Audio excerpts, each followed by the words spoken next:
Good people, have you been watching television this morning? And you know, things are thick. Things have totally fallen apart. But it's interesting the perspectives that everyone is bringing on board today. I have watched from across, and if it was left to Kenyans, I don't know how this is going to go. But it's left to the members of parliament, and those hypocrites in the National Assembly are going to impeach the Deputy President Rigathi Gachagua on Tuesday. I call them hypocrites because for the last 2 years, these members of parliament have never called out the Deputy President Rigathi Gachagua. They've not even come close to censuring him in the National Assembly for all these things they're supporting right now that are included in this motion of impeachment. They're hypocrites because when Kenya was getting here, when the Deputy President, for example, was getting here, amassing that wealth, violating the Constitution, grossly misconducting himself, no one of them spoke. And now they have coalesced around an agenda brought by Mwenge Mutuse, and they are going to impeach the Deputy President. Take it to the bank. On Tuesday, they are impeaching the Deputy President. His hope is in the Senate, not even in the judiciary. Because once the Senate confirms this impeachment, the Deputy President will go. So the reason why I'm here this morning is because I said by Friday, the Deputy President will resign. And by Friday, he has made up his mind. He is going to resign. He is going to resign before the impeachment motion is discussed in the National Assembly. This gives us 2 days, Sunday or Monday. And my point today is this. The government side of the president now, of the President William Ruto, not of the broad-based government, has to start preparing to fight fire, damage control, crisis control, because what the Deputy President is going to do, owing to this fact, and I always like to give a chronology of events. Now, in the last 3 weeks alone,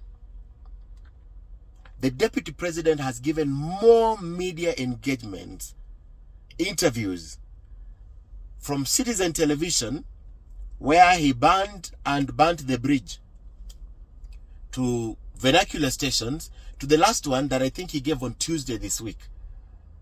He has given more media engagements than any other time in the last 2 years in just less than 3 weeks. So he will do the last act, and the last act is this. He is going to hold a press conference, a live press conference, Sunday or Monday, just before he resigns.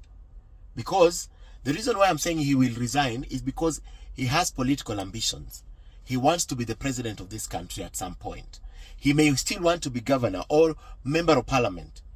But if you're impeached, you can't be any of that.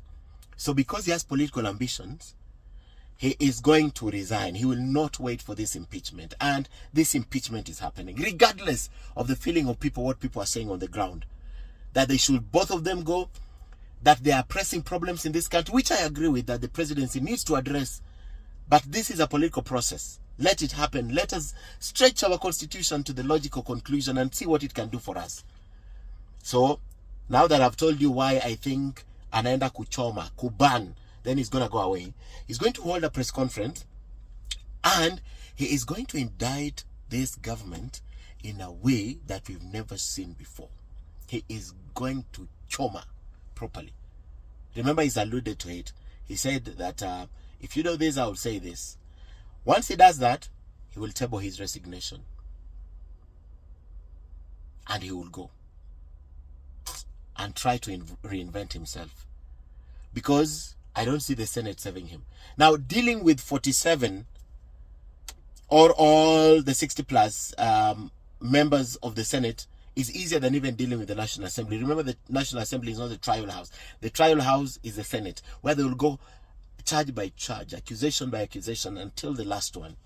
So what is my point today? These hypocrites are going to impeach the Deputy President. The other thing is that the Deputy President is going to ban anaenda kuchoma in a press conference.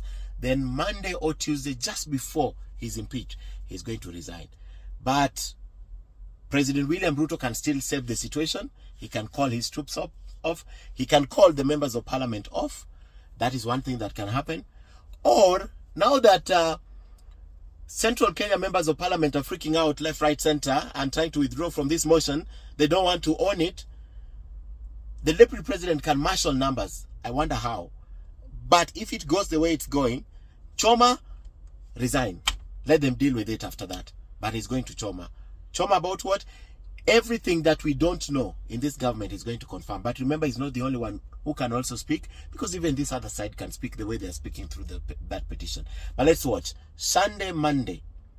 If he waits for impeachment, he's being impeached, and that's the end of his political life. The end of his political life, if he's impeached.